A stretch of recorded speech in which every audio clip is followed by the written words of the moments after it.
Well, to shed more light on this, we have the pleasure to have this phone with our dear guest, Dr. Raouf Ghafar, political analyst. Good afternoon, sir. Good afternoon to you, my dear. Well, Dr. Ghafar, what's your comment on Egypt's keenness for delivering all the supplies needed for the Palestinians from the Egyptian side, and that all the countries who would like to deliver the supplies or support to Gaza is entering through the Rafah border, with the efforts exerted from the Egyptian side to send the relief aid for the Palestinians from the side of Egypt, of course? Well, Egypt is making a colossal effort to arrange for the supplies that are needed by the people in Gaza. You mentioned in your word all. It's far from being all. Yes. It's a very small part of what should have been sent and should be sent. But unfortunately, this is how it is. So we are doing our maximum to have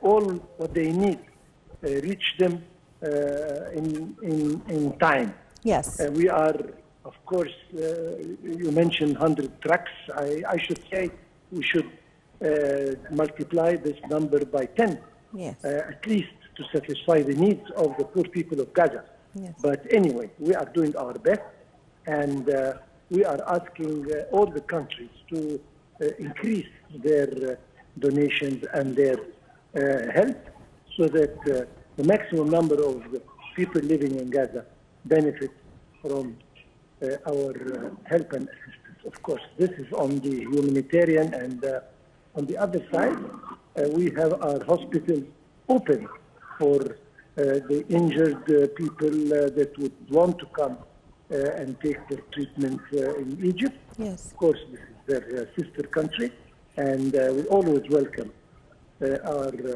brothers and sisters who need to come and be hospitalized here. But again, deplorable situation.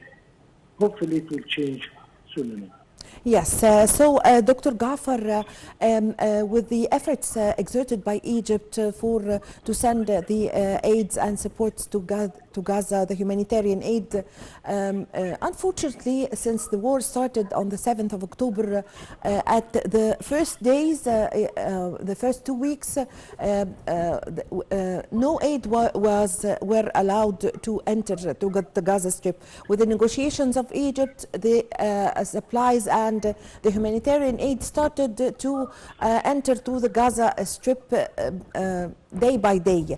But the things are not going that much, as you've just mentioned. We need to double this or to double this number of trucks, because the officials said that the trucks that should enter every day should exceed 500 trucks on daily basis.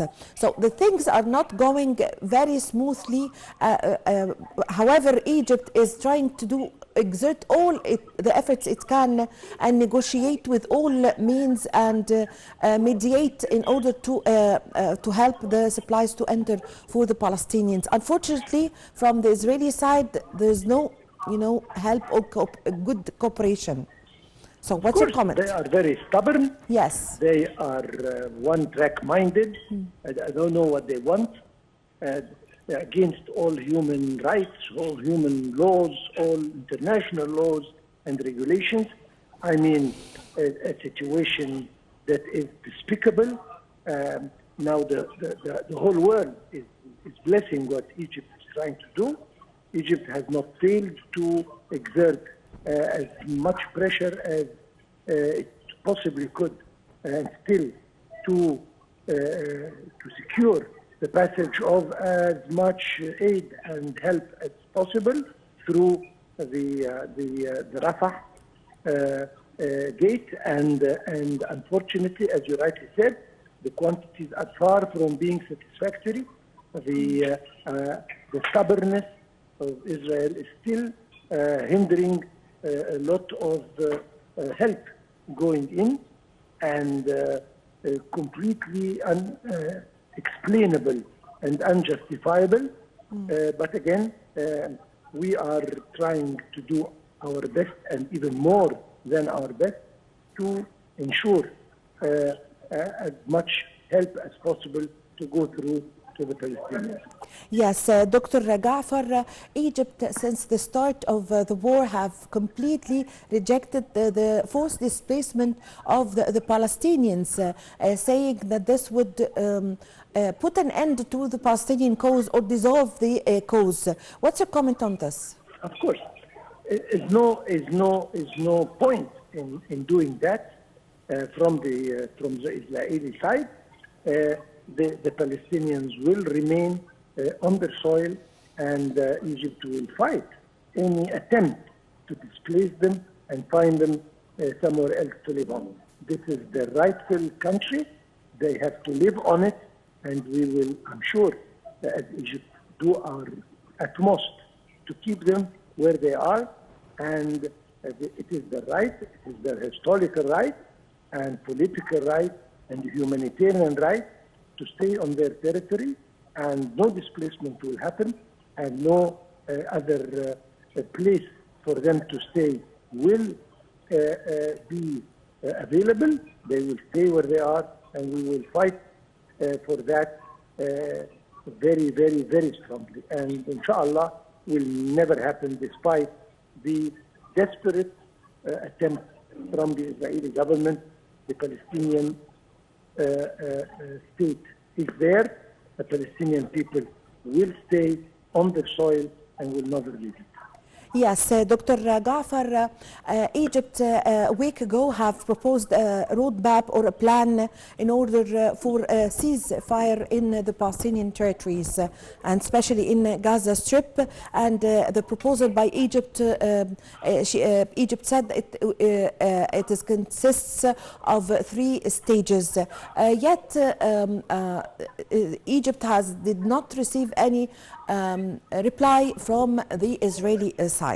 Also, a prayer to the Egyptian roadmap or plan to put a ceasefire an end to a ceasefire in the Palestinian territories. Prior to this, the UN have passed a resolution 2 weeks ago to facilitate the entrance of the humanitarian aid, but it stopped before mentioning any kind of ceasefire. How did you read this?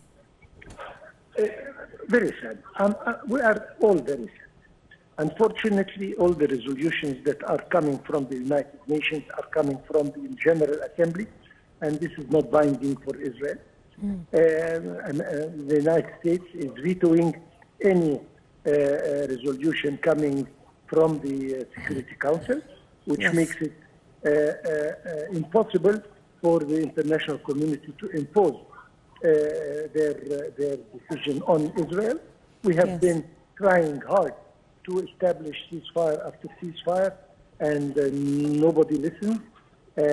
Israel is still, as I said, very hard-headed, very stubborn, and they are not accepting this, and this is getting, repeating itself, not for the benefit of anybody. I don't know what they are aiming at, but again, I should praise all the efforts of Egypt toward this direction, and I hope one day they will come to their senses. I'm talking about Israelis, of course, and find a way to establish, to at least stop the atrocities that are happening and reach a reasonable ceasefire to give the Palestinian people time to breathe even. But anyway, let us hope for the best, and we will not stop working hard toward this. I thank you very much for your time. Thank you for your valuable information, Dr. Raouf Ghafar, political analyst. Thank you very much for joining us over the phone. With this, my dear viewers, we come to the end of this episode of our program, Cairo Local Time. My name is Amal Mukhtar. Thank you for watching.